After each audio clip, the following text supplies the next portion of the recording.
G'day guys, how's it going? I'm Aaron Whitnall. This is ACWSport, and week 15 of the Premier League produced some absolutely stonking games. And one in particular was the biggest game of the weekend as well, Arsenal versus Manchester United, and it ended in a 3-1 win for United, who were simply more clinical. That was pretty much the only difference between the two teams, because at times Arsenal played some irresistible football. And you know they did when Jose Mourinho was even saying how impressed he was with Arsenal.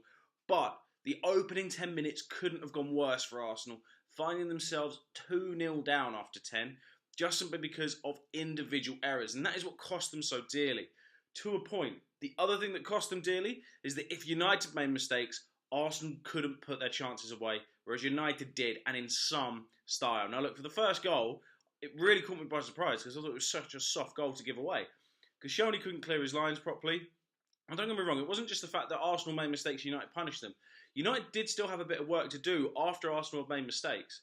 And their team play was incredible at times for United. And for a team that has been, criticised for parking the bus, even I've said it at times this season as well, because they've had such a dull approach to games. It was almost like they had the shackles taken off. They were going all guns blazing. And wow, did they look impressive when they can just be set free. But Pogba is such a difference in this side, and you can really see it. This game, he really stood out for me. But the first goal, scored by Valencia for Manchester United. Fairly soft goal from Arsenal's perspective to give away. The second one, though, what Mustafi was trying to do with the ball, I do not know. But when he gave the ball away, United caught them on the counter-attack wonderfully. Under pressure from Lingard, he gave it to Lukaku. Lukaku fed it into Martial, who laid off Lingard in the most beautiful fashion with the outside of his boot. Lingard puts it away, and it's 2-0. Arsenal then battled and battled and battled. David De Gea making a record 14 saves in this game. Absolutely incredible. Proved why he's the world's best goalkeeper without a doubt in this game. But when you look at the chances, Arsenal had 33 shots to Man United's 8. They were fantastic in this game, Arsenal. They just aren't as clinical as United, and that is the difference between them. But, to be fair to Arsenal, they did have a little bit of bad luck when it came to some of the decisions. Welbeck should have definitely been given a penalty after he was fouled by Rojo.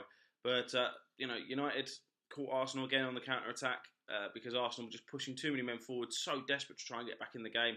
United picked them off. Pogba showing his incredible strength to set up Lingard for his second goal of the game. And what a couple of weeks Jesse Lingard has had. Obviously, it's such a shame Paul Pogba was sent off, but it was the right decision by the referee. It was a dirty tackle looking back on the replays. Such a shame he misses the derby. We're going to have to see what kind of implements that has on the game when we actually get to that derby. But fantastic game of football. Without a doubt, the game of the season so far. And of course, it meant that United closed the gap on Manchester City to 5 points for 24 hours. Because Manchester City, they clawed past West Ham in the end. This was a very spirited performance from West Ham, and it was no surprise when Obonga rose to give West Ham the lead at the Etihad, because City weren't at the races, and you could see West Ham were exploiting a few potential weaknesses in the City side that better teams could exploit a lot better than West Ham could. But no, West Ham played very, very well and were unlucky to not come away with a point. It was a game of two halves for me. I thought West Ham were the better team in the first half. City definitely the better team in the second, but you can just see they're not quite ticking the way that they were a few weeks ago. But the sign of champions is that they win when they're playing badly. And for City standards, this was a bad performance. But they're winning, and that's the main thing, as they have done time and time again this season, clawing out wins in the dying moments. All right, this one not so much, 8 minutes from time. But David Silva with a wonderful goal, racing in at the back post to get on the end of the cross. Fabulous finish.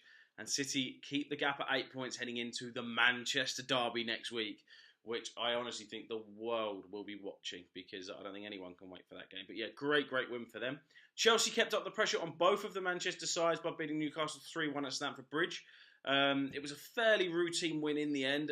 Chelsea didn't start particularly well. Newcastle punished them through Gale. But after that, it was the Eden Hazard show. He was almost unplayable in this game. So impressive. And great win for them. Him and Morata on the score sheet, as I predicted they would be. And scoreline was as I predicted as well. So double points for me. Brighton versus Liverpool. What a fantastic performance from Liverpool. Their counter-attacking football at times was just mesmerising to watch. And the fact they started some of their key players on the bench as well just shows how confident they are at the moment. And they're really, really starting to break ground in this top four, because Arsenal and Tottenham are continuously slipping up, giving Liverpool a great chance of opening up that gap. And, I know Liverpool have had struggles so far this season, but they keep going the way they're going. It could be still a successful season with potentially trophies and a Champions League spot. And who knows where they could go in the Champions League. Because when you've got players like Firmino, Salah, Mane and Coutinho, and Lallana, who's injured, anything is possible when you're attacking, because they can rip any team apart. Salah is just beautiful to watch. The football he plays, how quick he plays it, and the way he finishes is just wonderful. But I think the goal of the game for me was Coutinho's free kick. Ronaldinho-esque, underneath the wall. And you could, look, everyone knows why. You can see what Barcelona wanted him in the summer, but it was a wonderful goal to watch. And a great day all round from Liverpool. Got to say, Brighton's penalty was a bit soft for me, but at least they got on the score sheet. But look, Brighton aren't going to be judged for these games. They've got bigger games coming up against teams around them. But yeah, big win for Liverpool. Everton, a good win for them as well, as Sam Allardyce's first match in charge as they head into the Merseyside derby, which is also next Sunday. And straight away, you can just see a difference with Everton. They just seem so much more organised.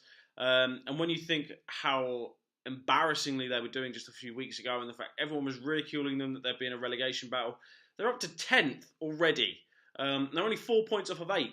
So, for me, with Big Sam in charge now, I'm really excited to see what Sam can do with a decent team. Because in the time that he's been a manager, he has managed some teams that aren't particularly good. Everton, though, have got quality players. They can draw players to them as well. I think Sam can. I do rate Big Sam as a manager. I think it's a shame what happened with him in England, because I would have really liked to have seen what he would have done. But it's the way it is. Everton's gain, in my opinion. For me, now that Big Sam's in charge, I honestly think Everton could finish as high as 7th this season. Maybe even 6th, because Spurs, what is going on at Tottenham? They drew 1-1 at Watford in another disappointing game. They've only kept 1 clean sheet in their last 7 games. And for me, I think there's just a combination of problems. Firstly, injuries to Alderweireld and Wanyama. They're massive, massive blows. Dele Alli hasn't been on form this season. I'm not sure if it's because you hear speculation that he wants to move. Maybe that's what it is. Maybe there's just stuff going on in his personal life. Either way, I hope it gets sorted out, because obviously I want Dele Alli to be playing the best that he can be. But for me, Tottenham have just got too many nearly men as well. Aside from Harry Kane, the likes of Dembele and Eriksen, don't get me wrong, they can be great on their day. For me, they're not world class, and I think at times they're a bit overhyped because they're not consistent. Eriksen for me doesn't score enough goals, doesn't create enough goals. Look at that performance against Ireland for Denmark. When have we ever seen him take a game by the scruff of the neck like that for Spurs in the way that he did for Denmark? And Dembele as well. Everyone knows on his day, Dembele could be world class. He never loses the ball. You can't get it off of him. He's so strong. But again, where's his goal contribution? Where are his assists?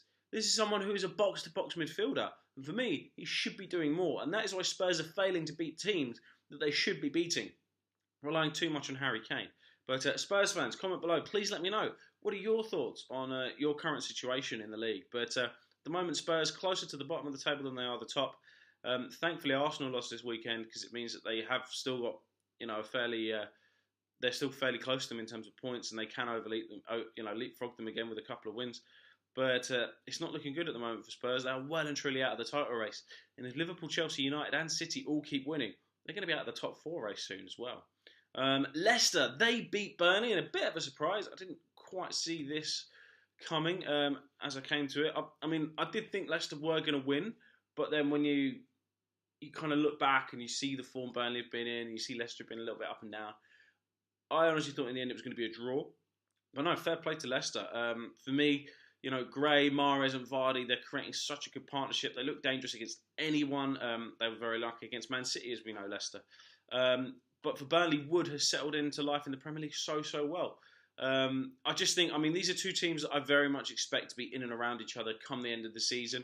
I think Burnley, they've had some great results recently. You're always going to get a result like this where a team who are, for me, at a similar level to Burnley, they're going to push it close. It was at Leicester. Burnley shouldn't be too disheartened by it. Still 7th, still a few points clearing 7th as well. Good, great season. Just enjoy it while you can. Leicester continuing the climb up the Premier League table. So exciting for them. But yeah, decent game and, you know, big win for Leicester in that sense. Stoke versus Swansea, a game that I predicted again, 2-1 to Stoke. Swansea taking the lead. Wilfried Bony's first goal in a year and 2 months, shockingly. But Stoke had enough just to kind of edge the game in the end, just to keep them from being in really serious trouble. However, for me, Stoke are in a bit of a relegation battle this year because they are still so close to the bottom. Saying that though, a couple of wins, they can find themselves ninth. That's how close it is down that from ninth down to the relegation zone. It's nuts how close everyone is. But yeah, fairly standard game. Nothing too exciting about it, but good win for Stoke. Much needed win for Stoke. And then in the other two games, Bournemouth drew 1-1 with Southampton. Charlie Austin on the score sheet again for Southampton. He seems to be getting some good momentum behind him. But yeah, they share the spoils in that sense. And then West Brom, they drew 0-0 with Crystal Palace. And I think the scoreline pretty much says everything you need to know about that game, really. But yeah, that pretty much sums up everything to do with Week 15 of the 2017-2018 Premier League season. Do you agree with the points that I've made? What were your major talking points from this weekend? Please comment below, let me know. As always, subscribe to ACW Sport. I have been Aaron Whitnall, and I will see you guys again soon.